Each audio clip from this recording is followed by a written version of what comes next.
জনাব মোহাম্মদ তুহিন ফারাবী, ব্যক্তিগত কর্মকর্তা, উপদেষ্টার দপ্তর, স্বাস্থ্য ও পরিবার কল্যাণ মন্ত্রণালয়, বাংলাদেশ সচিবালয়, ঢাকা কর্তৃক ক্ষমতার অপব্যবহার, তদবির বাণিজ্য, চাঁদাবাজি, টেন্ডার বাণিজ্য সহ নানাবিধ দুর্নীতি এবং অনিয়মের আশ্রয়ে নামে বেনামে অবৈধ সম্পদ অর্জনের অভিযোগে ইতিমধ্যে অনুসন্ধান কার্যক্রম শুরু হয়েছে এবং অনুসন্ধান দল এই অভিযোগ প্রমাণের জন্য সহায়ক যে সমস্ত দালিলিক প্রমাণাদি প্রয়োজন সেই সব দালিলিক প্রমাণাদি সংগ্রহের জন্য রেকর্ডপত্রের জন্য অধিযাচনপত্র প্রেরণ করেছেন এবং অভিযোগ সংশ্লিষ্ট যারা রয়েছেন তাদেরকেও তাদের বক্তব্য গ্রহণের জন্য ইতিমধ্যে পত্র প্রেরণ করেছেন।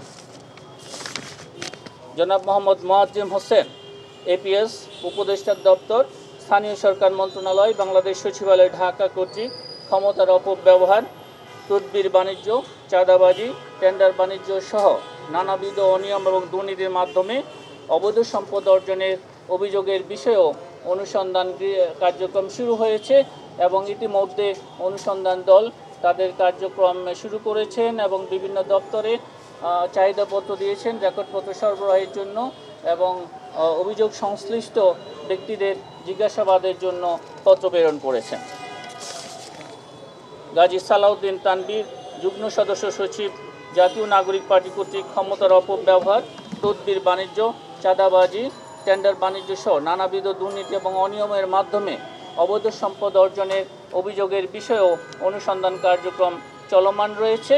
এই সংক্রান্তে অনুসন্ধান দল রেকর্ডপত্র সংগ্রহ করছেন এবং অভিযোগ সংশ্লিষ্ট এবং অভিযোগ প্রমাণের সহায়ক ব্যক্তিবর্গকে জিজ্ঞাসাবাদের জন্য পত্র প্রেরণ করেছেন।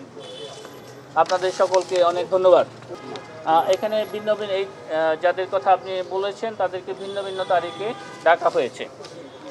এটা 3 জনকে 20, 21, 22 তিনটে আলাদা আলাদাভাবে ডাকা হয়েছে।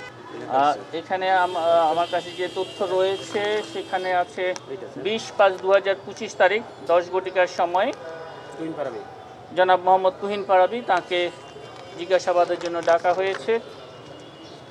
একই তারিখে ডক্টর মাহমুদুল হাসান, ব্যক্তিগত কর্মকর্তা, উপদেষ্টার দপ্তর, স্বাস্থ্য পরিবার কল্যাণ মন্ত্রণালয়, তাকেও ডাকা হয়েছে 20 তারিখে। জনাব গাজী সালাউদ্দিন তানবীর, তাকে 21/5/2025 তারিখে ডাকা হয়েছে এবং জনাব মোয়াজ্জেম হোসেনকে, এপিএস, তাকে 22 তারিখে ডাকা হয়েছে। অনেক ধন্যবাদ।